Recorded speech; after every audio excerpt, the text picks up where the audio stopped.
Sinusoids किसको कहते हैं?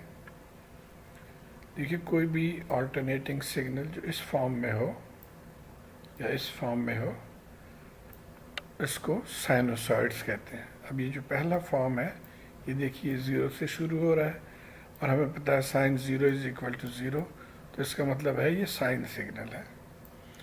और जो दूसरा सिग्नल है ये 1 से शुरू हो रहा है और हमें पता है cos 0 is equal to 1, therefore हम इसको कोसाइन सिग्नल कहेंगे।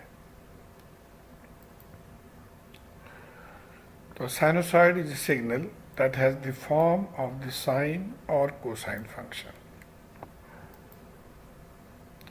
और जब हम इन दोनों सिग्नल्स को लिखते हैं तो हम इस फॉर्म में लिख सकते हैं कि Vt is equal to Vm sine omega t, जो साइन सिग्नल है उसको, और कोसाइन सिग्नल को हम लिख सकते हैं Vm cos omega t plus phi.